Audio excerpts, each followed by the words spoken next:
మహాత్మా గాంధీని హత్య చేసింది మతోన్మాద శక్తులే అన్నారు వైఎస్ఆర్సీపీ నాయకులు. జాతీయ ఉపాధి హామీ పథకానికి మహాత్మా గాంధీ పేరును తొలగించడం సరికాదన్నారు. అనంతపురం జిల్లా వైఎస్ఆర్ కాంగ్రెస్ పార్టీ కార్యాలయంలో గాంధీ వర్ధంతిని నిర్వహించారు.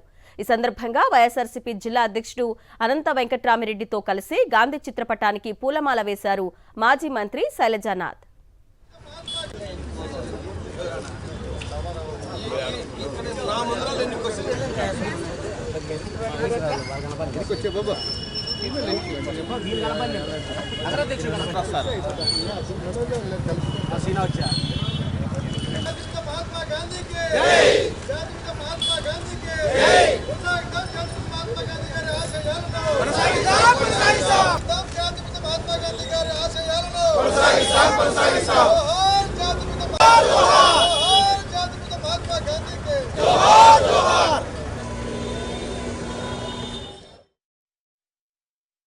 కేవలం సత్యం అహింస అనే సిద్ధాంతాల ద్వారానే అవే ఆయుధాలు చేసుకొని ఇంత పెద్ద దేశానికి కూడా స్వాతంత్రం కూడా తీసుకొని రావడం జరిగింది.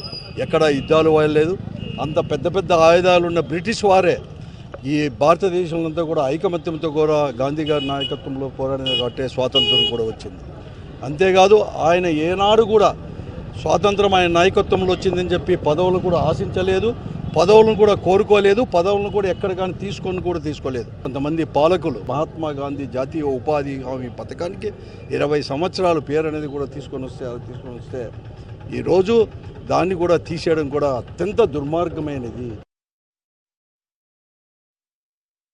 మతోన్మాద శక్తుల చేత ఈ దేశంలో సౌభాతృత్వాన్ని దెబ్బతీస్తూ మహాత్మా గాంధీ గారిని చంపిన రోజు ఈ విషయం గుర్తుపెట్టుకోమని కోరుతా ఉన్నాం. ఇది సహజ మరణం కాదు. ఈ దేశంలో అన్ని కులాలు అన్ని మతాలు అన్నదమ్ముల్లాగా బతకాలి, ఎదగాలని కళ్ళగన్న మహాత్మా గాంధీ గారి యొక్క ఆలోచన విధానాన్ని తట్టుకోలేక ఆనాటి మతోన్మాద శక్తులు ఈనాటికి ఉన్న మతోన్మాద శక్తులు వాళ్ళ ప్రాబల్యంతో మహాత్మా గాంధీ గారిని హత్య చేశారు. ఈరోజు కూడా మహాత్మా గాంధీ గారి పేరు లేకుండా చేసే ప్రయత్నం చేస్తూ ఉన్నారు.